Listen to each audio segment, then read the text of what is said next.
Essa é uma aula que vai tratar da magia do ponto de vista contemporâneo, dentro de uma linha, de uma perspectiva que é o pensamento nômade de Gilles Deleuze e Félix Guattari, com a precursão do Nietzsche, e trata de um pensamento que lá no Mil Platôs, o Deleuze e Guattari vão chamar de ciência nômade, de saber difuso, algo muito diferente da ciência régia que vai se constituir a partir do iluminismo, a partir do absolutismo monárquico e do conhecimento acadêmico e da instituição, a academia, que vem ser as nossas universidades hoje.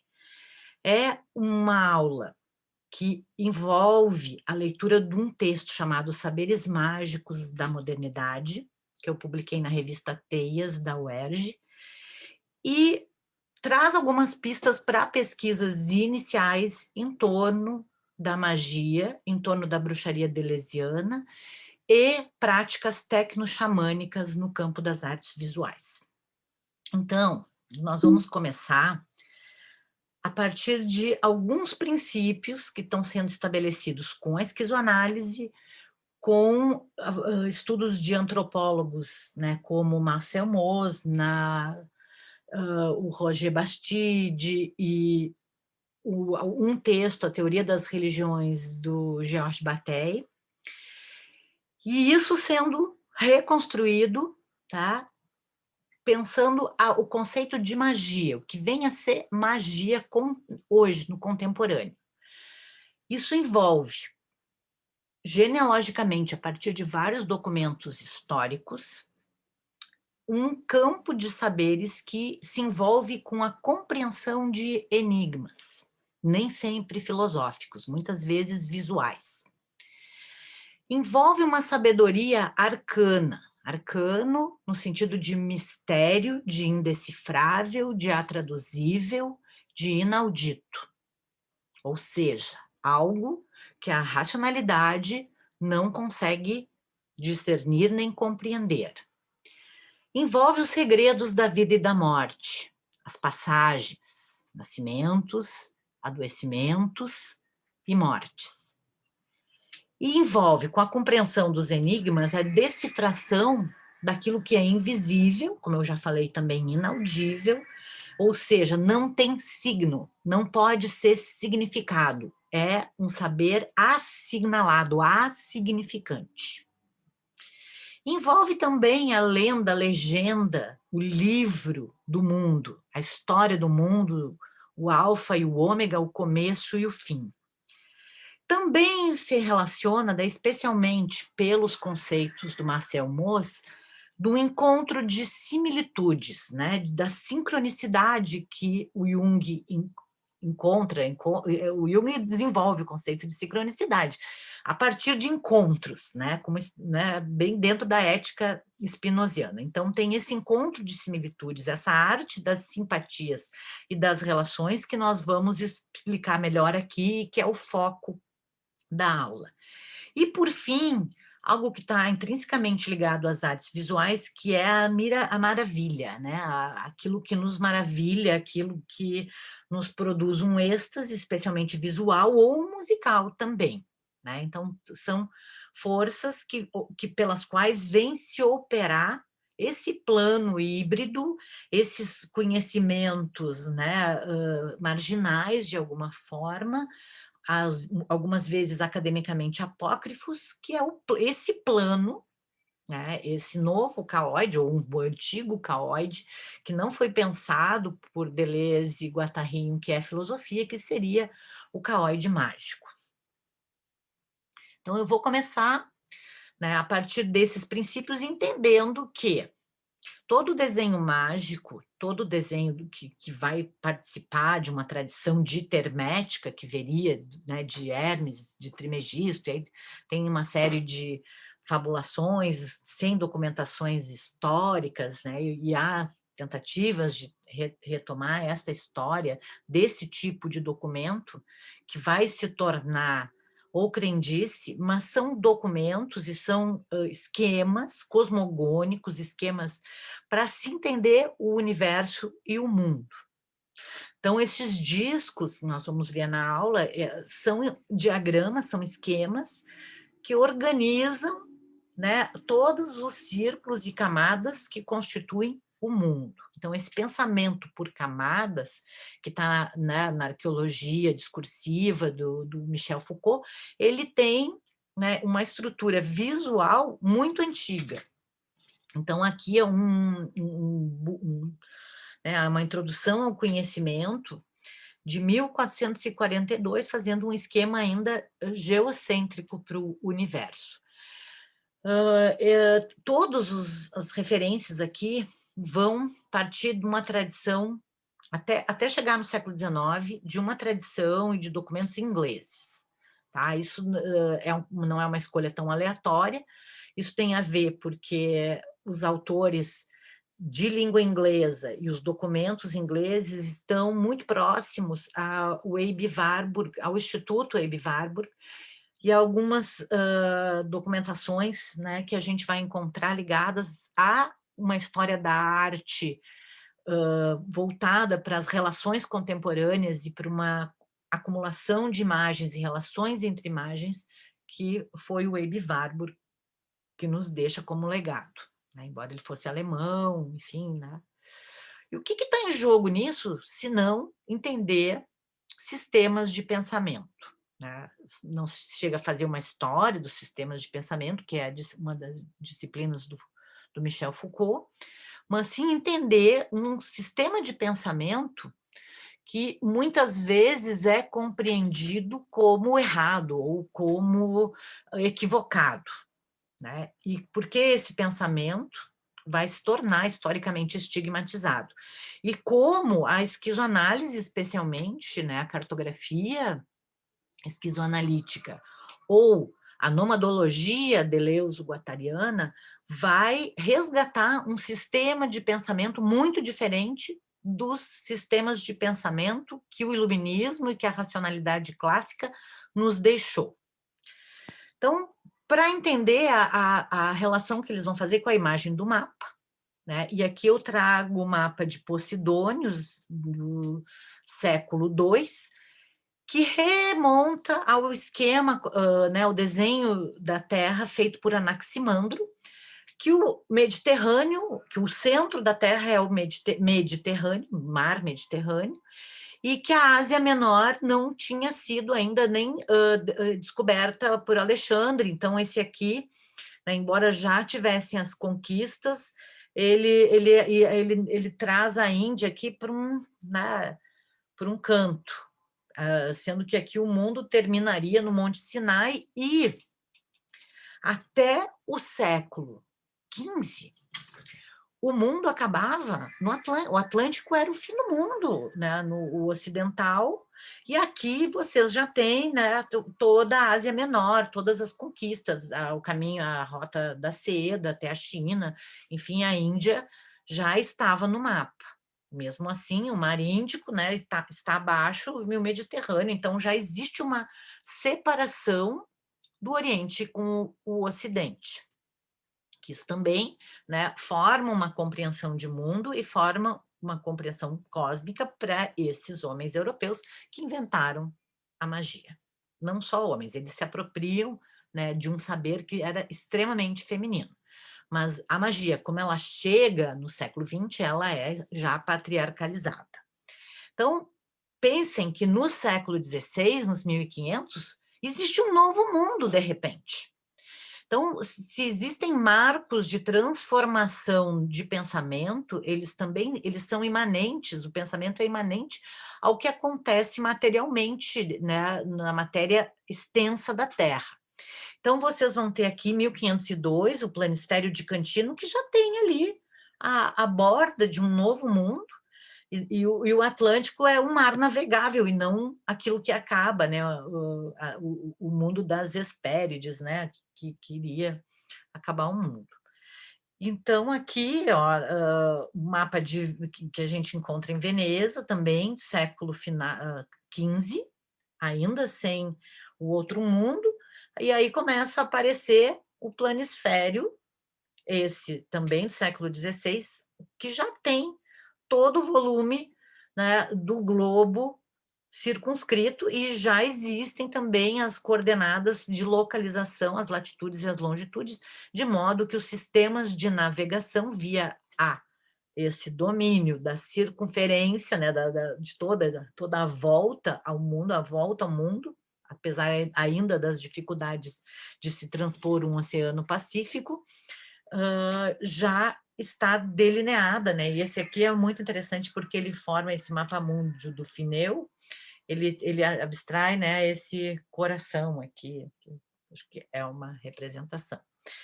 Então, nós vamos ver, né, especialmente uma obra que é do Robert Flood, com impressões que vão ser né, impressões já em metal, que vão aparecer até o século XVIII, que é uma organização de cosmos que apresenta, né, nas esferas exteriores, isso que desde a Idade Média e desde os antigos, já no mundo ptolomaico, se chamava macrocosmos, e que está em relação com o homem, então, né, colocado numa importância acima da natureza, por toda uma tradição de técnicas e de pensamento e de centralidade antropomórfica numa cultura europeia, o homem como centro de todas as coisas e microcosmos.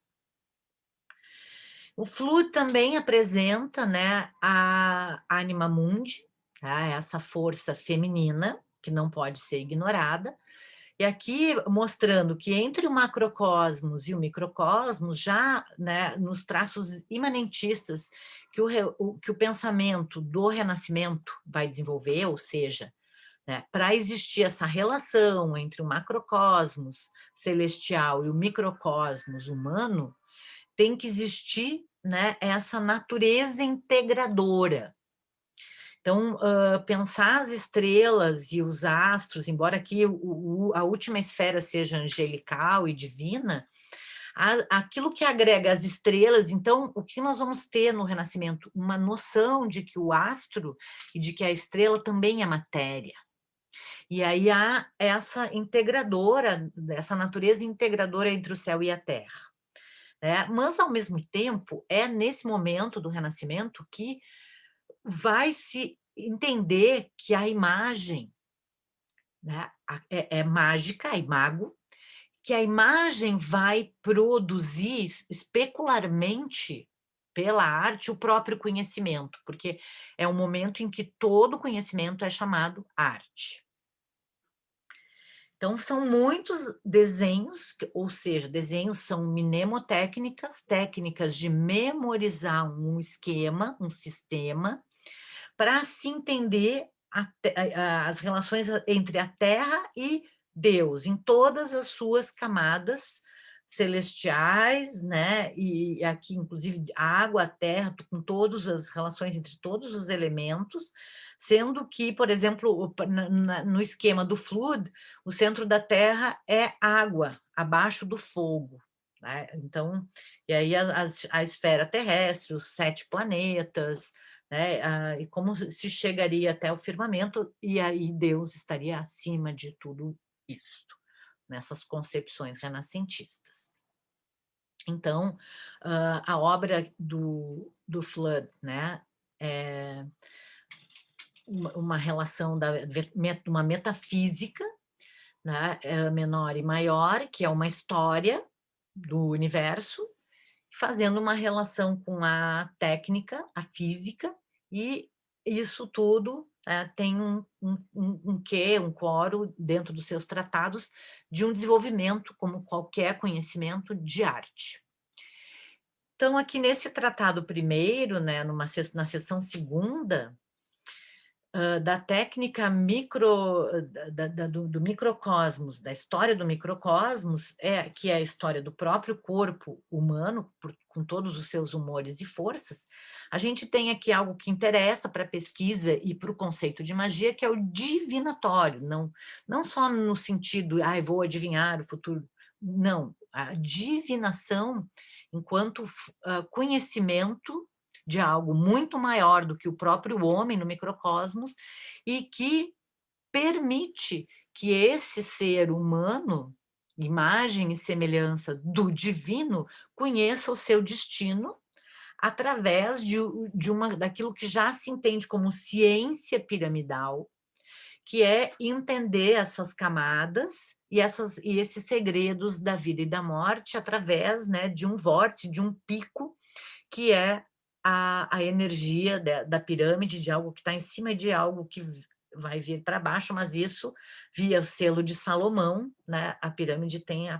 parte para baixo, e o que está embaixo é igual ao que está em cima. Então, isso é a ciência piramidal. A profecia, que tem a ver com o conhecimento dos fatos e o desenrolar do devir para uma compreensão do porvir, que é obtido através de transes, através das relações com os homens e de consultas, né, a oráculos imateriais ou, às vezes, materiais, como a geomancia, que envolve uma leitura, né, de contas e de sementes da terra que, nas suas combinações, como o Ifã ou Ifá dos Iorubás, você tem uma compreensão divina daquilo que o destino lhe reserva. A quiromancia, que é a leitura da palma da mão, como as digitais, né, algo que não se repete de pessoa para pessoa. A fisiognonomia, que envolve toda a compleição do corpo, que depois vai ser muito mal interpretada, né, pelo o higienismo do século XIX, e que vai se transformar, inclusive, né, no eugenismo né, de raças. A mnemotécnica, que é o que eu estou demonstrando especificamente aqui, porque tem muitas relações com as artes visuais, que é a expressão dos sistemas de pensamento via desenho, via imagem, e a genealogia ou a genealogia, que vai fazer, né, toda a relação com as árvores e que também as árvores de família e com os astros e a relação entre astros e plantas e pedras e partes do corpo e papéis sociais e idades do homem.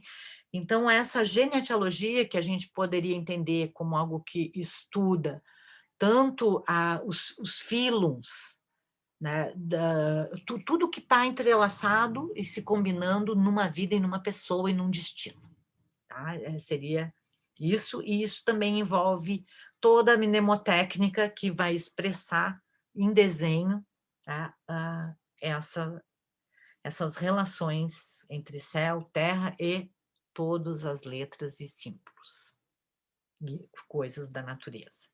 Então, é bem complexo, mas isso é o furor de conhecimento que o homem, não apenas o eclesiasta, não aquele estudioso dentro de um mosteiro, começa a ter acesso, né, a todos esses materiais, e aí leigos, quer dizer, ou seja, aqueles que não têm uma formação monástica, universitária, não estão fora das universidades, começam a criar um conhecimento, né, esse saber nômade, que não está necessariamente dentro dos mosteiros, e sim dentro de palácios, né, de comerciantes e de nobres que estão se tornando nobres, se aproximando de terras feudais devido a uma série de trocas e de comércio que vai existir com muitos materiais vindos do Novo Mundo, assim como já vinham do Oriente. E todos esses materiais, essas matérias, animais, vegetais, minerais, artefatos, vão criando o que eram os gabinetes de curiosidades, né? Esse aqui é um desenho do gabinete do Ferdinando Gospe, século XVII já, né? Que é a Estante das Maravilhas. Então, muitos ricos comerciantes, nobres, né? Ricos comerciantes famílias que iam comprando títulos, casando com nobres. E esse aqui em Bolonha, né? Desenhado pelo Giacomo Monte, 1677, mostra um pouco desses muitos gabinetes que existiam em muitos lugares, palácios, alguns até mais famosos que o do COSP. E o que nós vamos ter, fora das artes liberais, das artes liberais ensinadas como currículo escolástico tradicional, uma Ars Philosophorum, que vai de salão em salão, que está nas feiras, que pode sim ter religiosos e eclesiastas junto desses conhecimentos e dessas trocas, mas é uma arte filosófica, ou arte filosoforum, ou seja, a arte dos amigos do conhecimento. Filo, né, amigo, Sofia, saber, né? Também mal traduzido para conhecimento. Há uma diferença na esquizoanálise entre o saber e o conhecimento, né, mais estratificado. Então, são muitos esquemas, aqui alguns do Flood, esquemas anatômicos, né, os livros de observação. Então, aquilo que depois vai se reconhecer como uma protociência, mistura a alquimia, mistura a mnemotécnica e os esquemas divinatórios, né, os antigos esquemas dos gregos, como o cosmos de Anaximandro, o início do sistema heliocêntrico para o né, nosso planeta, e as árvores da vida cabalísticas. Então, o que o Flood nos apresenta, e que é reeditado no século XVII, nos 1600, é uma filosofia mosaica que junta muitos conhecimentos, muitos saberes para se entender o cosmos. Aqui, né, nesse livro, tem essa relação entre a luz e a sombra. Então, o conhecimento, né, de luz e sombra, não só para produzir efeitos pictóricos, como a gente vai ver na pintura barroca, mas também já como um proto-estudo da física moderna. E as combinatórias, esse aqui vai aparecer, né, num audito cabalístico, que está em Palma de Maiorca, essas combinatórias de letras, né, mais do que um sentido mágico de letras e de palavras indecifráveis, elas têm sim já uma questão matemática, elas já vão fazer relações matemáticas que são prévias à nossa codificação binária, sem a qual essa aula não poderia estar sendo gravada e vocês não poderiam estar assistindo. Então, numa segunda figura, essas relações vão se dar já entre substâncias, entre quantidades, entre tempos, entre intelecções, né? Inclusive virtudes, o que é menor, o que é o principiante, o que é o maior, o que é o meio, o que é equidistante. Todas essas noções vão sendo construídas como elementos de um saber que é acessível, porque esse material ele não é restrito como um livro que ficava no mosteiro na Idade Média. Ele é trocado, ele é feito na maior parte das vezes em xilogravura e ele é impresso. E xilogravura e depois, especialmente a partir do século XVII, na gravura em metal e até em gravura em pedra, litogravura. Mas ainda há manuscritos, né? Como esse, que é um manuscrito do século XII, né? Muito anterior à prensa e à disseminação da imagem gravada, está em Cambridge, né? E o que nós vamos ter aqui? Combinatórias já de letras, de colunas, e já uma organização, né, do cosmos via os 4 elementos, água, terra, fogo e ar, com uma relação que se assemelha à árvore da vida da Cabala, e aqui 2 círculos e mais 2 quadros combinatórios para mostrar essas relações entre elementos. Isso no manuscrito do século XII. E aí temos, né, aquele que é o francês, eu tinha que trazer também, porque é né, todas essas tradições, e aí também por uma questão de incidência e de colonização acadêmica, a gente recebe mais materiais no Brasil, né, franco-anglófonos, e aí o Raymond Lully, que é o francês, e que anterior ao Renascimento, mas ele é reproduzido no Renascimento, aqui uma xilogravura, daquilo que o Deleuze e Guattari vão desconstruir no primeiro platô dos 1000 platôs, que é a árvore do conhecimento, né? Essa ideia genealógica, hierárquica, que tem o tronco, ou seja, um conhecimento maior, divinizado, estruturado como o cerne, né? E isso vem já do século XIII, do século XIV, né? Essa aqui daí são as impressões, né? Porque a impressão é do século XVI, mas a concepção mnemotécnica, o desenho, provavelmente vem de um manuscrito, como esse aqui, que depois vai sendo impresso muito parecido em outros esquemas, e assim as imagens, né, elas têm uma permanência, um fantasma daquilo que já foi desenhado, como diz o Aby Warburg, né, que vai estudar isso, essas remanescências, né, Nachleben, em alemão. E aí, então, nós vamos ver, né, como que a árvore da ciência vai se reproduzindo, se reproduzindo, se reproduzindo, até quase os dias de hoje. Quem olhar as áreas da CAPES, do CNPq no Brasil, é quase uma árvore, né, embora elas se dividam em 6.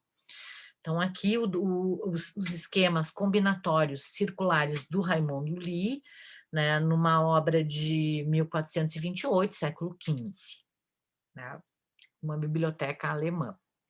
Então, também tem essa dificuldade, né? Um autor redesenhado, é reproduzido, está né, disperso em bibliotecas, e então quem está longe aqui jamais vai ter acesso, né? Ou teria que ter um dinheiro impossível no Brasil para ter acesso a esses originais e entender a obra, né, em todas as suas páginas e as relações que vão ser feitas em todas as páginas. E aqui também uma combinatória do Raimundo Lee, que forma essa teia, que envolve planetas, né, as constelações do zodíaco. E a France Yates, ela reconstrói, né, uma roda de memória que foi feita pelo Giordano Bruno no livro de Umbris Ideário, né, em 1582, publicado, né, desenhado. Também está no arquivo do Instituto Warburg. Então, essa aqui é só um exemplo de reconstrução moderna do século XX, né, por essa historiadora do esoterismo, que é uma pista bem interessante para quem quer pegar mais o aspecto histórico de como esses conhecimentos vão se decupar hoje no que se entende e se desentende como magia, né, e como esoterismo.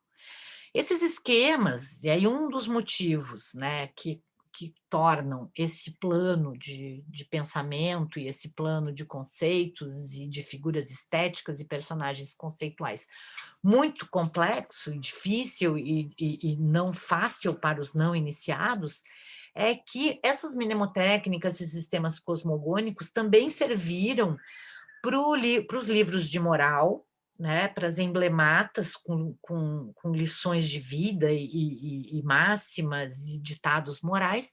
E essa, por exemplo, essa esfera de civilidade que tem a Rainha Elizabeth, né, do século XVI, ela é um esquema de virtudes relacionados a planetas, né, e, ao mesmo tempo, a figura da rainha, né, dentro da sua afirmação política, como uma defensatriz, uma defensora do povo.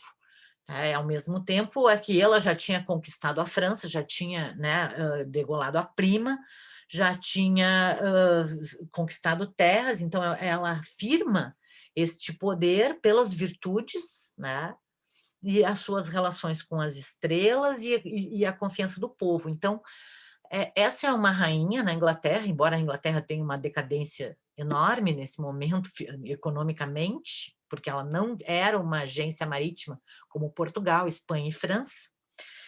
Essa esfera, ela mostrava esse poder para poder manter as relações, e isso, decupado das mnemotécnicas mágicas, que já tinham umas relações de combinatória entre conhecimentos, especialmente entre glifos, letras, números, né, e outros signos, glifos, pequenos traçados, cifras, ligados a todo o conhecimento da matéria cósmica, isso é aplicado politicamente na criação de mitos, né, de governo.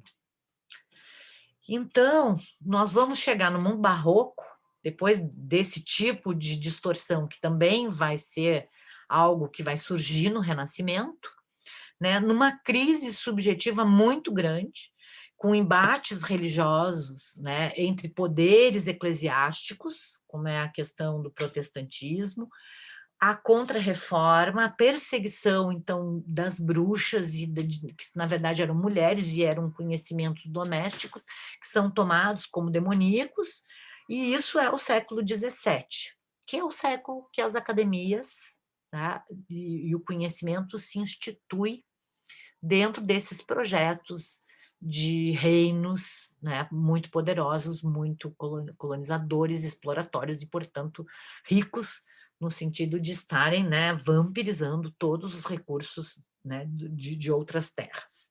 Isso a gente pode pensar assim, tá? Agora, pensei isso agora, assim, né? Depois como isso vai aparecer no monstro romântico lá no século XIX. Então, tá, o que está em jogo? E aí, para o pessoal da teoria da educação, que eu fui na aula lá na UFSC, e que eu fiquei de mandar essa aula gravada, e ela demorou um monte, porque sempre tem aulas, né, na frente, então nós vamos ter, dos 1500 aos 1600, que é o momento em que esse saber meio informe está se disseminando, que é entre o século XVI e XVII, todo um sincretismo que envolve também documentos do Oriente Médio, do Extremo Oriente.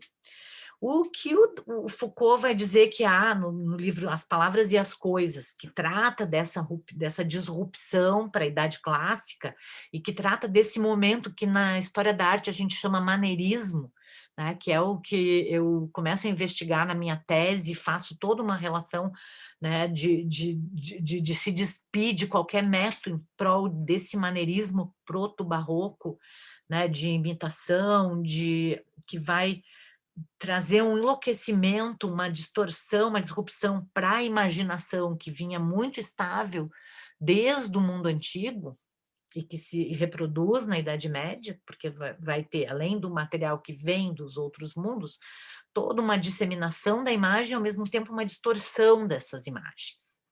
O que faz a ascensão da figura, e aí eu falo da figura mesmo, que era representada apenas em iluminuras e agora está sendo disseminada, que é o diabo ou o demônio, no seu aspecto mais animalesco, no seu aspecto mais sexualizado, mais de encarnação visual dos vícios, né? E das prisões do espírito. E aí também, em função de tudo o que acontecia, mais uma vez, como sempre tem se visto, toda vez que há uma disrupção de sistemas de pensamento, a crença na aproximação dos fins dos tempos, os textos escatológicos, né, a remoção às figuras do Apocalipse, né, e de toda a fabulação que pode existir com as imagens de um mundo em agonia e de um mundo que está acabando. E uma expiação, né, especialmente nas bruxas, mulheres já sem serventia, mulheres que algumas vezes tinham as suas herdades, as suas terras, e que essas terras, se elas fossem acusadas, viravam da igreja, e também nos tolos, né, naqueles que não conseguem lidar com com os novos signos sociais que estão predominando na vida das cidades, especialmente, e nas relações entre as pessoas naquele continente europeu, que são as trocas comerciais constantes e nas feiras, e no mundo que exigia, então, um domínio das contas, da aritmética e de muitas línguas e da linguagem e da palavra escrita, porque já é pela palavra escrita que se institui as propriedades privadas, as terras, o nome e a própria cidadania. E aí vai aparecer né, uma separação entre o médico e o alquimista. O alquimista enquanto aquele experimentador, aquele que está mexendo na matéria, especialmente nos metais e nos vegetais, e o médico, né, que é o fisicista, tratando especificamente do corpo. Mas essa separação ela só vai se efetivar, como a gente pode ver lá no Nascimento da Clínica, 2 séculos depois, né, no livro do Foucault. Mas o que interessa, tá? Especialmente para o pessoal da rede Escrileituras, para quem trabalha, né, na perspectiva das escrileituras, é aquilo que vai aparecer como escritura universalis, que tem a ver com o livro do mundo, né, com a ideia já de que há, né, uma crônica universal, que é a história, né, humana e a história da própria Terra e do céu. Essa escritura universalis, ela vai estar presente em todo o ideal proto-enciclopedista, desde do William Gottfried Leibniz, que escreve uma dissertação sobre arte combinatória no século XVII, em 1666. Então, Leibniz, né, ele vai entender essa lógica que vai inventar relações, né, naquilo que é entendido como meditação filosófica entre as coisas, mas de uma forma muito mais racional, muito mais numérica, ainda fazendo, né, relações entre o que está combinando em termos de elementos e o que é contrário, e como isso é simbolizado pela tradição. Então, essas combinatórias, elas também estão no Oriente, por exemplo, né, com os hexagramas do I Ching e todas as relações entre as linhas, né, que são 6 linhas, formando 64 hexagramas, já numa combinatória, né, oriental.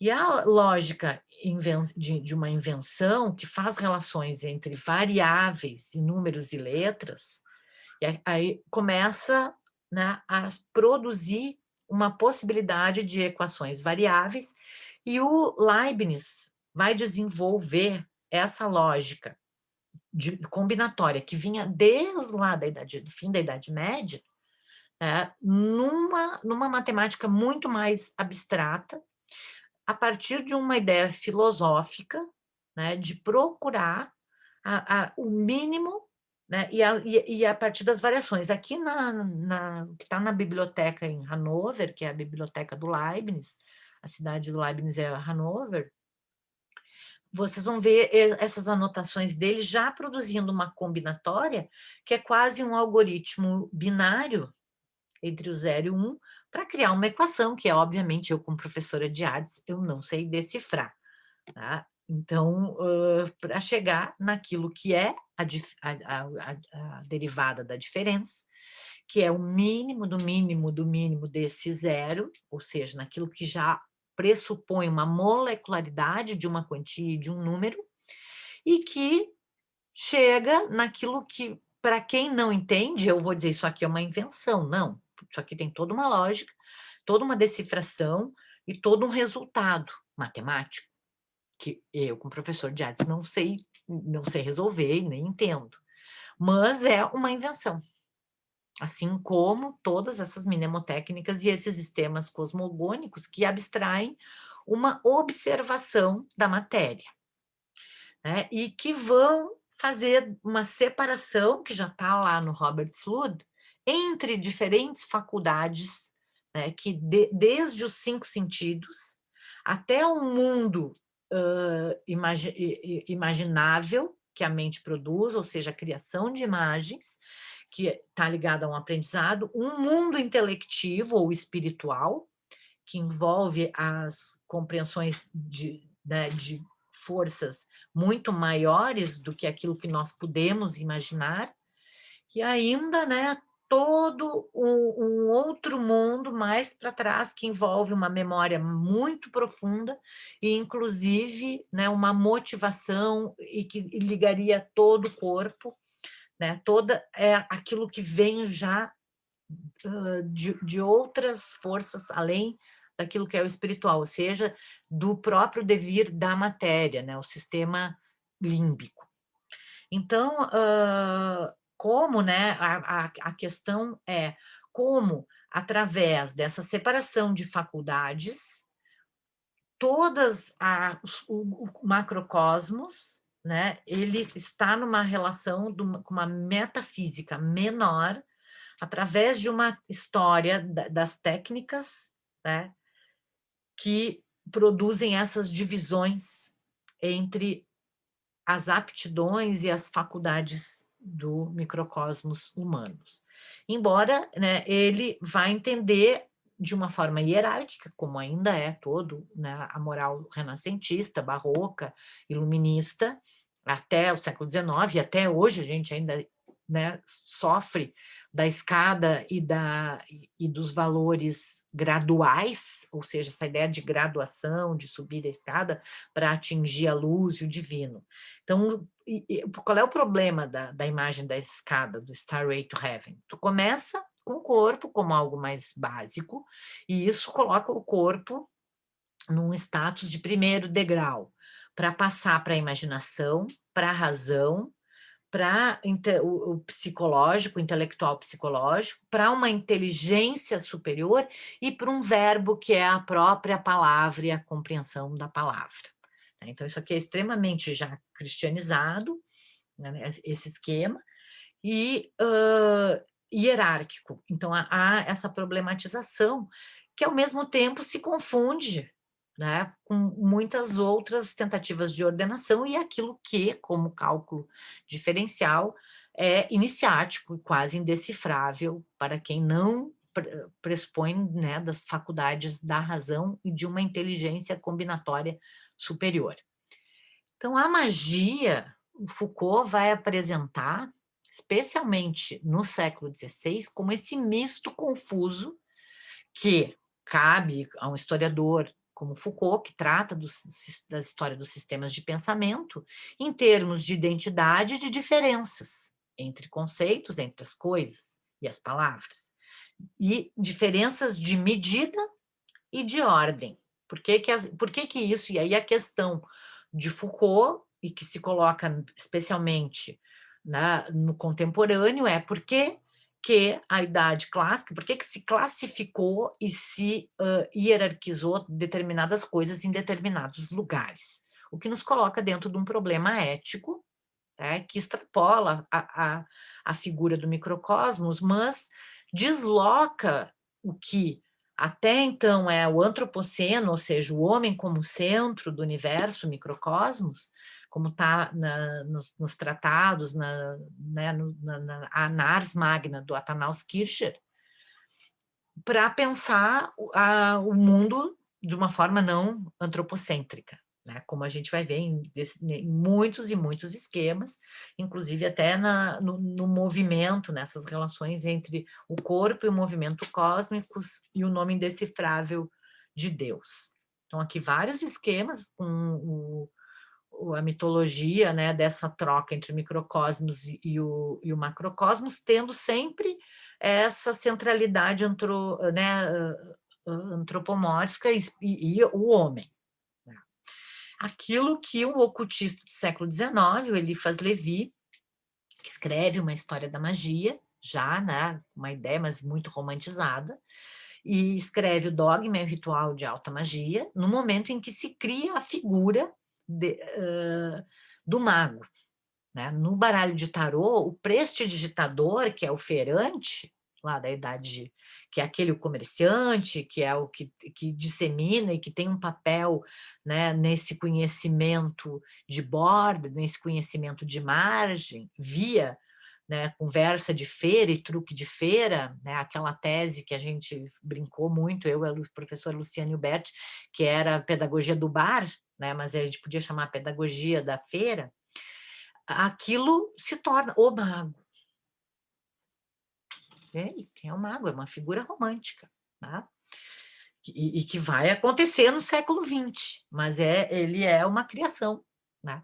Que tem a ver com esse antropomorfismo e né, isso vai produzir uma série de esquemas, inclusive o mago cristianizado, né, que tem todo o aval da cristandade e de uma moral e de bons costumes, né, e as relações cabalísticas com os 7 dias da criação, com a árvore da vida, né, e até como lidar com as forças, né, obscuras e demoníacas. E aí vai existir, então, uma escola mágica, que são essas ordens, esses grupos, né, esotéricos, que vão aparecer especialmente a partir da segunda metade do século XIX, mas alguns, como a Ordem Rosa Cruz, já surgem no Iluminismo, né, que vão fazer uma miscelânea de figuras míticas, de símbolos medievais, de mnemotécnicas renascentistas, de contrastes barrocos, né, numa nova iconografia, que é o tesouro encantado de um conhecimento dito oculto, hermético, né, algo que é bastante sedutor, né, porque é invisível, é só para os iniciados, é sigiloso. E aí nós vamos chegar, né, nas fabulações a partir de tradições de povos que foram silenciados, que foram esquecidos, como os celtas, e historiadores que vão buscar, via tradições populares e folclore, aquilo que teriam sido as religiosidades perdidas pelo poder pastoral, né, da igreja romana e medieval, e depois a igreja, a cristandade, e depois o islamismo, e aí o romantismo volta para trás e procura aquela religiosidade ancestral, especialmente dos celtas, né? E por isso a gente está aqui muito centrado na Inglaterra, e vai surgir a bruxaria simbolista, Art Nouveau, Art Deco, que se estabelece no século XX e hoje é um produto comercial bastante rendável, né. Então aqui nós vamos ter esquemas diversos, inclusive mnemotécnicas para ioga, né, que vão envolver exercícios físicos. Então tem uma série aqui, né, de esquemas, de design thinks, mapas mentais, mapas conceituais, diagramas, que são muito didáticos, muito, e que todos têm origem nessa magia mnemotécnica lá do Renascimento, né. E daí nós vamos ter a figura do mago aqui, né. Esse aqui é o Franz Barrett, né, também inglês, que escreve, né, o mago, que cria essa figura como a inteligência celestial num sistema completo de filosofia oculta. O Papi, aí a lista é longa, tá?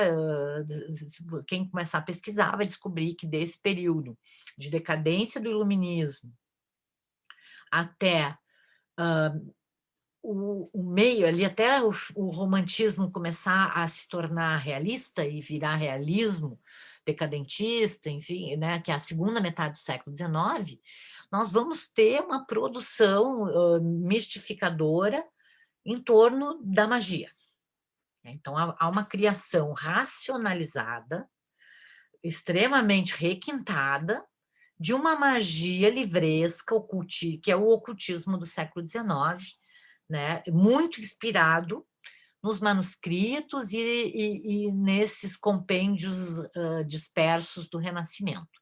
E aí nós vamos ter também as assinaturas mágicas, que são, né, quase pontos, o que nas religiões afro-brasileiras, na Umbanda, Candomblé, a gente, no Batuque, aqui do Rio Grande do Sul, a gente acha como ponto riscado, e que são frases mágicas, tá, que são também invenções, assim como a cruz, né, da Rosa Cruz, a relação com o alfabeto hebraico, é uma combinatória que é feita a partir do final da Idade Média, né, as relações dos 4 elementos, a relação entre a cruz e os esquemas medievais, e aí também os selos mágicos, né, que vão ancorar determinadas entidades, determinados figuras daimônicas.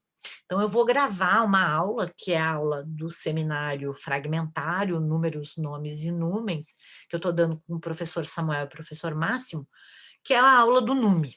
E aí, aqui, então, entra, tá?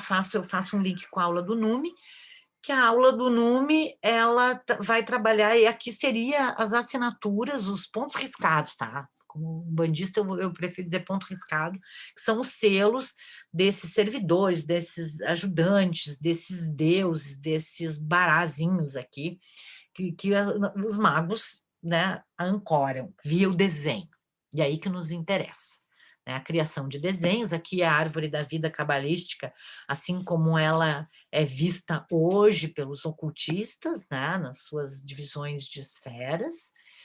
E aí entram os 12 signos, então Geoffrey Borchardt, né, em 74, 75, no auge do resgate não institucionalizado de tudo isso, que é o movimento hippie, ele desenha os 12 signos, sendo que duas imagens dele são usadas. E aí o problema, o nosso ranço de quem trabalha com a imagem, quem pesquisa a imagem, né? E aí não façam isso, gente, não coloquem imagem sem fonte, pelo menos o link tem que estar logado ali, explicitado, quando não se tem a fonte. Por quê? Porque isso torna, primeiro, desvaloriza o artista que fez aquela imagem, né? Torna a imagem algo anônimo, isso aconteceu o tempo inteiro no Renascimento, tá? Tem uma idiosincrasia nessa minha recomendação. Então, vocês vão ver que duas imagens, a de Gêmeos e a de Libra, são usadas em cards para vender palestras, cursos de magia, né? E o que que é? É um artista que pesquisa bastante, que usa símbolos esotéricos, que reinventa, né, toda o que seria, né, uma imaginária ocultista europeia, né, e de inspiração alquimista, com toda essa passagem romântica em torno dessas imagens e desses sistemas de pensamento. Então, mas o que está em jogo, tudo isso, e aí pensando especialmente com a imagem, mas poderia pensar com a música, é um dispositivo vibracional. Tá? Nas minhas pesquisas de tarô, o tarô entra num dispositivo relacional. Mas todas essas imagens, as músicas, as entonações, os encantamentos, tudo que compõe uma prática mágica, tal como os antropólogos vão observar, tanto na Europa quanto nos outros continentes, com todos os tipos de povos, são a criação de dispositivos vibracionais para bons encontros entre os corpos humanos e os corpos da natureza integradora, da natureza né, e por natureza temos essa relação entre atmosfera, céu, planetas, né, e globo terrestre. Isso numa compreensão contemporânea. E então, a arte, o que eu vou trazer aqui? A arte pode fabular as mnemotécnicas que quiser, né? Então, eu achei algumas que têm uma inspiração alquímica, mas ao mesmo tempo elas têm uma brincadeira high-tech, tem esse envelhecimento de tecido, que é esse artista, esse jovem artista, nascido em 92, que é o Daniel Martins Dias. Tá? Aí tem um problema que muita coisa no Pinterest, mas com pouca referência de ano, né? E, então é muito interessante ver, né, a recriação contemporânea disso. Eu fiz na Faculdade de Artes, tá, essas gravuras, brincando também já com as assinaturas, com os pontos, e aqui a filosofia, claro que eu ganhei pior nota, passei, mas ganhei a pior nota em gravura, porque, primeiro, eu não conseguia fazer uma gravura igual a outra, as minhas gravuras eram todas falhas, né, propositalmente falhas, e eu usava as matrizes cada vez de uma maneira, né, enfim, e aí era, aqui ó, tá sujo, mas era uma ideia de brincar também, né, com essas tripartições, com essas relações entre campos, e isso tudo era um projeto, né, que envolveu a feitura do tarô, envolveu a feitura de esquemas mágicos, né, e também de algumas assinaturas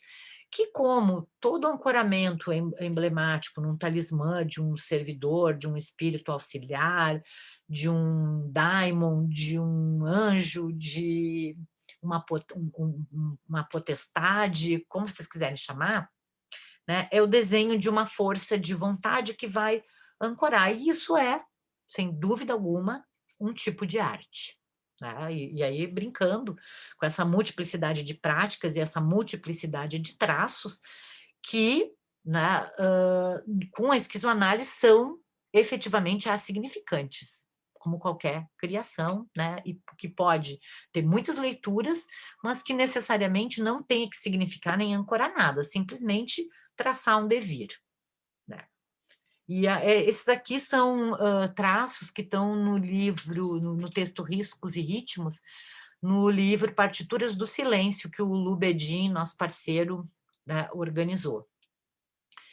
E aí, o que está em jogo, então, num plano que vai dizer que a magia, que vai demonizar o pensamento mágico, né, em detrimento de uma racionalidade da ciência?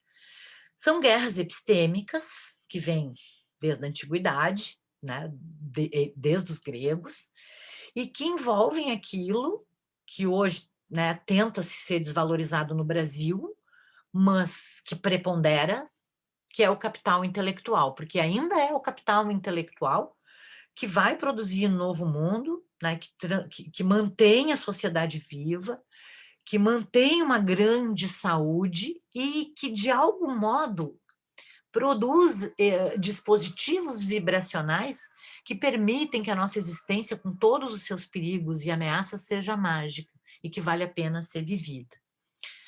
E aí, nesses dispositivos, né, nesse capital intelectual, o que está implicado? É uma matéria. Né? E aí eu deixo aqui um desafio para os orientantes que estão trabalhando com matéria, né? E aos alunos que trabalham com... Quem está escrevendo tese na filosofia da diferença, quem está tendo que lidar com esse conceito, essa palavra romana, mas que é, né, a chave, a origem, a razão, a existência do conhecimento, que é a matéria. Tá? E que envolve, num plano mágico, entre a filosofia, entre a arte, e com elementos do que vem a ser a ciência, que é o plano mágico, os acasos, as complexidades da matéria, os acasos dos encontros e aquilo que é tão caro ao pensamento da diferença, a Nietzsche, a Deleuze, que é o inaudível, o intraduzível, ou atraduzível, como dizia Sandra Corazza, ou aquilo que é mistério, que é arcano. Aqui, esse dragão é uma apropriação que era uma tentativa de fazer um sumário para uma tese que não se subsumia, né, numa só matéria, que é a minha tese, que na época foi chamada Arte, Geoeducação, né, e cujo que se dividiu, era tão grande que se dividiu em muitos textos e muitos livros, ainda tem uma parte mais literária ainda não publicada, que eu quero desenhar nesse estilo aqui, que é como colocar isso num plano de voo que é mágico, né? Porque aí vamos pensar que o plano que voa acima dos outros planos é esse plano mágico que não é metafísico. Né, que ele é delirante em termos de imaginação, em termos de forças psíquicas e clínicas, e é um plano de arte que não é arte, como pensam Deleuze e Guattari, porque ele não se conserva, sendo que o plano virtual da arte é aquele que conserva na virtualidade da matéria uma intensidade que é a obra de arte. Isso tem nesse plano, mas não é isso. É outra coisa. E essa outra coisa é o que vocês têm que descobrir, né? E, ao mesmo tempo, o pessoal que está estudando teoria da educação, pensar, a partir de todas as teorias de currículo da educação, como que se organiza um sistema de pensamento e como isso vai chegar, quem está fazendo licenciatura, lá na escola básica. De uma forma simples, né? E que, ao mesmo tempo, tenha noção da historicidade daquilo que se constrói, mas que seja interessante e lúdica. Tá? Então, de que modo fazer isso? E aí eu recito o Sir Herbert Reed e o John Dewey e esses ingleses, por isso essa é uma aula, né, que eu deveria me esforçar e falar inglês também, fazer essa mesma aula em inglês, porque tem todas essas referências. Então, esses ingleses lá do início do século XX, que são extremamente idealistas, mas que já têm uma noção ecológica em relação à produção de conhecimento e da relação com o corpo e com a integração de saberes, que é especialmente o Sir Herbert Reed, que ele vai dizer que sem a arte, esse tipo de educação não é possível. Daí o livro, né, muito conhecido para quem estuda ensino de arte, arte e educação, que é o Educação através da Arte, Education Through Art, ou Educação pela Arte, como é traduzido, né, depende da tradução. Então, aqui é um trabalho meu que tem, de novo, o dragão aquele, né? O dragão é essa figura, essa construção que tem a ver com a obra, que tem a ver com o resultado, né, desse ouro, desse conhecimento que pela exploração o alquimista obtinha. E é engraçado que daí eu botei uma mistura assim de anotações, de diários e coisas bobas e tal, e ao mesmo tempo a colagem para trazer um pouco do movimento Fluxus, né, dessa desmistificação que é o movimento Fluxus na arte, para dentro também do ocultismo, do esoterismo e da magia. Então, mais ou menos essa é a ideia da aula, né? Não me assim, ó, como demorou muito da minha visita lá para as turmas de teorias da educação, eu não sei se eu consegui fazer relações com aqueles. Eu mostrei muitos outros desenhos lá, né? Assim, tudo filmando, se tem uma relação produtiva, tá? Mas acho que sempre tem.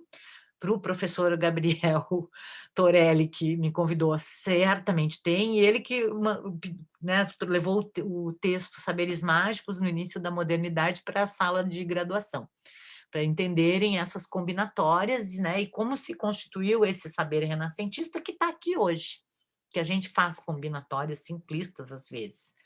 Né? Então, essa é a ideia. Tá? Aqui são os livros usados e que eu citei, né?